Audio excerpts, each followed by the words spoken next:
Auzubillahiminash-shaytanir-rajim. Bismillahir-rahmanir-rahim. Assalamu alaikum. Yesterday we had discussed about civil law and what were the types of civil law. So today our topic is about Western sources of law. कि Western sources of law क्या है और इसके sources क्या है. Western sources जिसके sources है वो आपके पास यहाँ पर 4 है. Precedent and number 2 one is legislation. Number 3rd one is custom, and 4th one is agreement. These are the sources of Western sources of law. These are the sources of Western sources of law. So today we will discuss about what is precedent. Precedent क्या है? यहाँ पर आज हम बात करेंगे about precedent. Precedent जो है वो मतलब ये कि previous judgments of the courts, जो पहले जो केसेस हुए हैं और उसमें फैसले डिसाइड किए गए हो और वो कोर्ट में पड़े, उसके वर्डिक्ट्स कोर्ट में पड़े हुए हो और उसके मुताबिक कोई नया केस आ जाए और उसके मुताबिक उस चीज़ का फैसला किया जाए तो उसको हम क्या बोलते हैं? प्रेसिडेंट. प्रेसिडेंट असल बोलते हैं जजमेंट्स को, जो previous courts of the decision थे उसको हम क्या बोलते हैं? प्रेसिडेंट बोलते हैं. जो प्रीवियस जजमेंट्स थे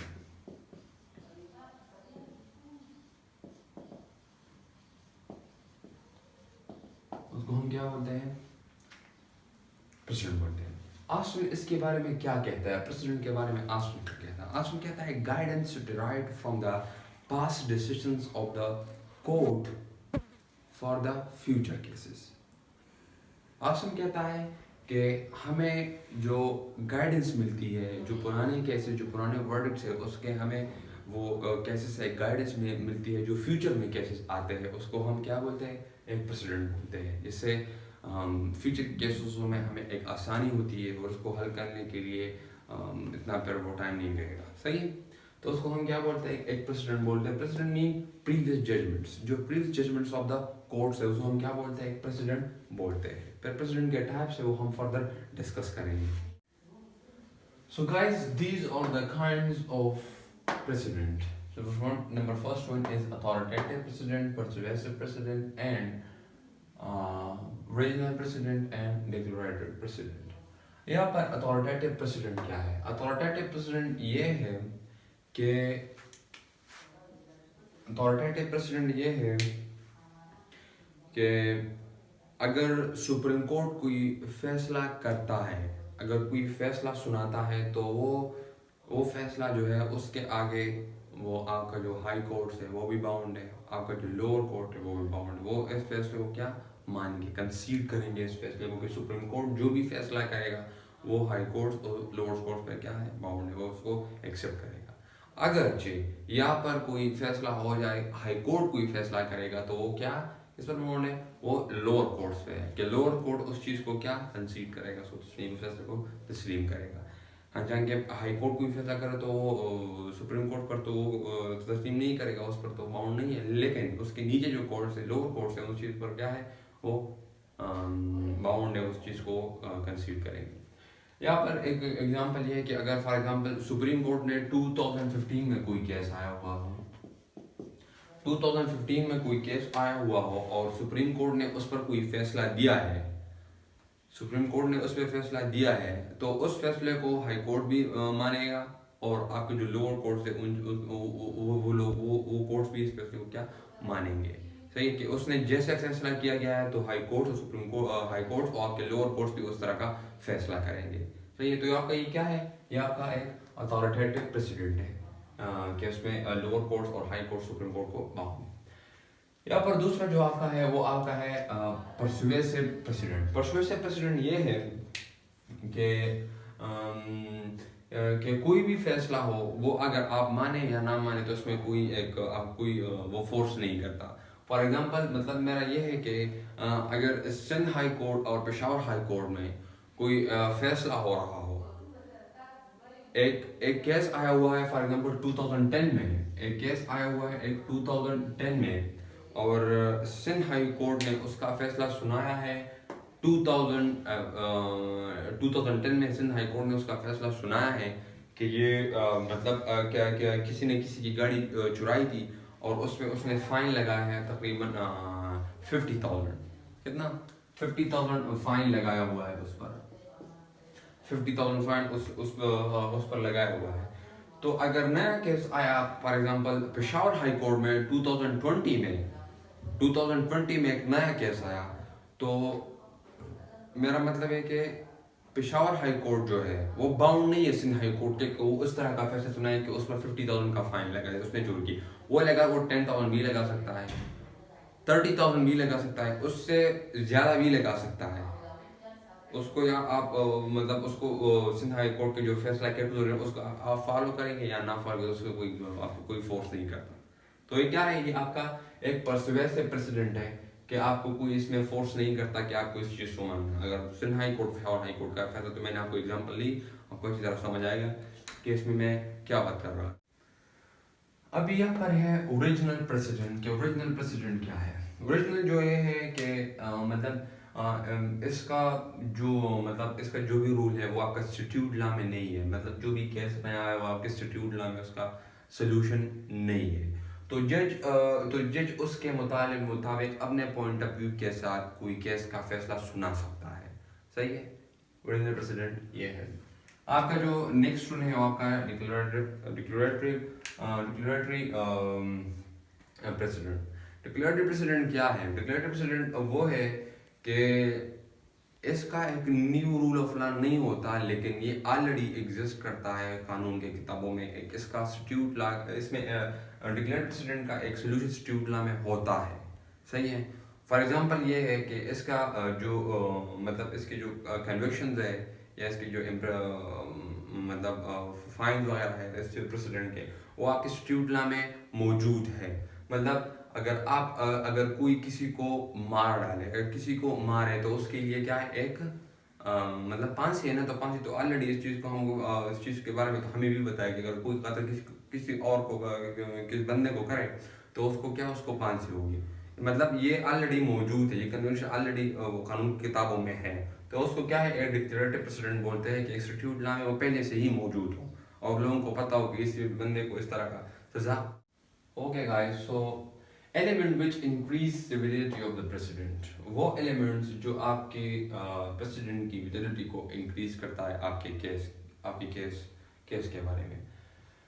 यहाँ पर फर्स्ट जो आप है यूनानिमस डिसीजन। यूनानिमस डिसीजन ये है कि आपके जो केस है उस आपके फैसले के वो जो कोर्ट ने फैसला दिया हुआ है और उसमें बहुत से जज उसमें एग्री है कि ये फैसला सही आपके यहाँ में फैसला हुआ है, और बहुत से जज उसमें क्या है, बहुत से जज एग्रीड है कि आप ये फैसला सही है। तो उसको हम क्या बोलते हैं, कि यूनानिमस डिसीजन बोलते हैं। यहाँ पर एक नंबर 2 सुप्रीम कोर्ट है कि आपका फैसला सुप्रीम कोर्ट ने सुनाया हुआ है, तो आपकी केस की विलिडिटी क्या, वो बढ़ जाएगी। नंबर 3 इज एमिनेंट जजेस। मतलब आपके केस में एक तजुर्बेकार जजेस बैठे हुए हैं, तो आपकी केस की विलिडिटी क्या है, वो बढ़ जाएगी। एब्सेंस ऑफ हेजिटेशन और क्रिटिसिज्म। मतलब आपके केस में एक हेजिटेशन नहीं है, एक क्रिटिसिज्म नहीं है, तो क्या है, आपके केस की यूटिलिटी क्या है, बहुत ज़्यादा है। एमिनेंट लॉयर्स के आपके केस में एमिनेंट लॉयर्स तजुर्बेकार वकील बैठे हुए हैं, तो क्या है, और आपके हक में फैसला कर रहे हैं, तो आपका क्या है, वो आपकी केस की यूटिलिटी क्या, वो इससे भी इंक्रीज होगी। नंबर ऑफ जजेस, कि आपके केस में बहुत से जजेस बैठे हुए हैं, वो फैसला कर रहे हैं, तो इसके वजह से आपकी केस की यूटिलिटी क्या, वो बढ़ जाएगी। और डिक्रीज कैसे होती है, यहाँ से डिक्रीज कैसे होती है, यहाँ से यूनानिमस डिसीजन, कि आपके केस के एक यूनानिमस डिसीजन नहीं होता कि बहुत से जजेस कोई एग्री है कोई डिसएग्री है, तो क्या मतलब क्या है, वो आपका यूनानिमस डिसीजन तो नहीं है, तो मतलब आपकी केस की वैलिडिटी क्या डिक्रीज हो रही है। आपका फैसला सुप्रीम कोर्ट ने नहीं सुना है, किसी और कोर्ट ने या लोअर कोर्ट ने सुना है, तो क्या है, आपकी वैलिडिटी डिक्रीज हो जाएगी। एमिनेंट जजेस, आपके केस में एमिनेंट जजेस नहीं है, कोई लोग ऐसे बैठे हुए तो किसी चीज़ का पता ही नहीं है, ऐसे जजेस बैठे हुए हैं, तो उससे क्या है, आपके केस की वैलिडिटी क्या डिक्रीज हो जाएगी। अब हेजिटेशन, मतलब एब्सेंस तो नहीं है यहाँ पर, एब्सेंस तो यहाँ हटा सकते हैं कि आपके केस में हेजिटेशन या क्रिटिसिज्म है, तो इसकी वजह से आपकी केस की वो वैलिडिटी क्या डिक्रीज हो जाएगी। एमिनेंट लॉयर्स, आपके केस में कोई अच्छी वकील नहीं है, लॉयर नहीं है, तो आपकी केस की वो वैलिडिटी क्या है, वो डिक्रीज हो जाएगी कि उसके से उसका फैसला भी कोई नहीं मानेगा, यार ये क्या फैसला हो रहा है, ये क्या हो रहा है। तो आपकी लोगों के बारे में क्या है, तो आपकी वो जो केस की वैलिडिटी है वो क्या है, वो डिक्रीज हो जाएगी। नंबर ऑफ जजेस, कि आपके केस में नंबर ऑफ जजेस ही नहीं है, आपके केस में बहुत थोड़े से जजेस बैठे हुए हैं, तो इसकी वजह से आपकी आपके जो केस का जो फैसला है उसकी जो वैलिडिटी क्या वो डिक्रीज हो जाएगी। तो ये एलिमेंट्स है जो आपकी केस को इंक्रीज करती है और डिक्रीज करती है। इस तरह की चीज़ें अगर आपके केस में होंगे, या यूनानिमस डिसीजन ही नहीं है, कोई एमिनेंट लॉयर ही नहीं है, एमिनेंट जजेस ही नहीं है, तो इसकी वजह से आपकी केस की जो वैलिडिटी है वो क्या डिक्रीज हो जाएगी। अगर इस तरह की चीज़ें आपके केस में मौजूद हो तो उसकी वजह से आपका केस क्या है, एक अच्छा केस है और उसकी वैलिडिटी क्या है वो।